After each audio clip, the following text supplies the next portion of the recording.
Okay, so now that we are able to correctly get our information into the right cells from our last project, the numbers project, we're going to now use Excel to do a little work for us and save us a little bit of time. So we're going to go to A6 right here.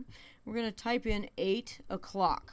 Okay, so we're going to type in 8, and then the dot dot is called a colon, and that key is right next to the L on your keyboard, and you have to hold down shift and then push that key next to the L in order to get the dot dot.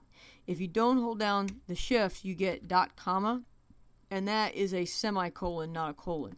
So you hold down shift and push the button next to L to get the colon, which is dot dot, and then 0 0. It's important to get 0 0 and not the letter O, the letter O. Okay, and then we're going to come down to A7 and type in 8 colon 10.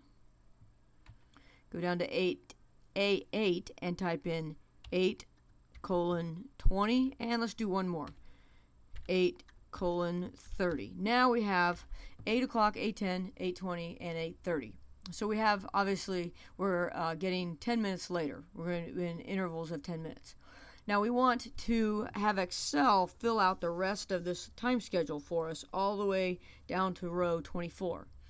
And how we do that is we're going to select the pattern that we have established. So we're going to click and hold in 8 o'clock and drag down through the rest of the pattern.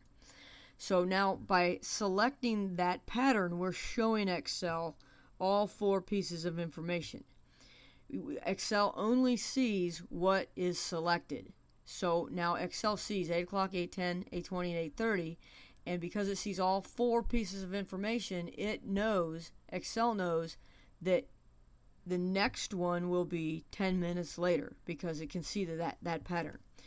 With it selected, with all of the pieces of information selected, we're going to go down to the bottom right hand corner, and right at the corner of the bottom border and the right border, there's a little tiny box. It's the fill box.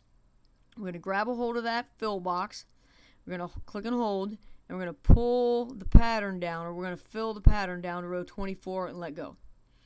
And there you can see it added 8:40, 8:50, 9 o'clock, all the way down here to 11 o'clock. And it would actually continue the pattern. If we select the pattern again, it would continue the pattern if we continued to pull it further. Okay, so I'm going to show you that one more time. We're going to select the pattern, and this is the part that people forget to do. We're going to click and hold and select the pattern and then let go. You're showing Excel the pattern. Then we're going to grab the fill handle and pull it down. Your instructions say pull it down to row 24. Okay, now if you forget to select the pattern, and let's say you only have 8 o'clock selected, that's all Excel sees. It doesn't see a pattern. It doesn't see 8:10, 8:20, and 8:30. It only sees 8 o'clock. So if I have 8 o'clock selected and I pull the fill handle down, it's just going to guess what it thinks we should do. It's going to say, all right, well, maybe 8 o'clock, 9 o'clock, 10 o'clock, 11 o'clock, 12 o'clock.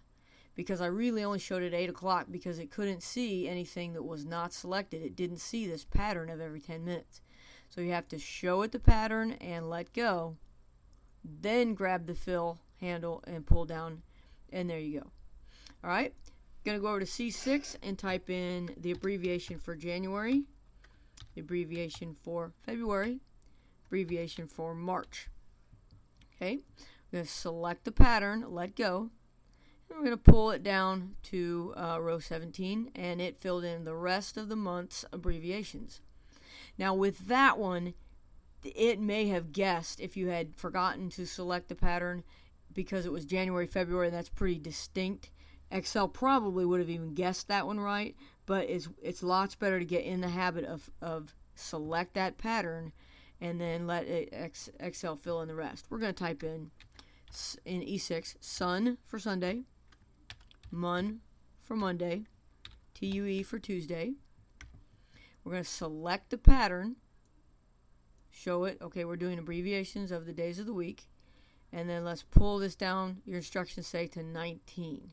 Okay, and there you can see it went through the abbreviations for a week and then started over again because I pulled it down that far. All right. Now, it will also do patterns that are not well known, like the months or like the days of the week. If you weekly you help out around the house and you take out the trash and you mow the yard and you do the dishes, and then next week you do the same 3 things, if you select a pattern and then pull this down, it will repeat that pattern. Trash, mow, dishes, trash, mow, dishes, trash, mow, dishes. So it will repeat the pattern that you show it and ask it to repeat.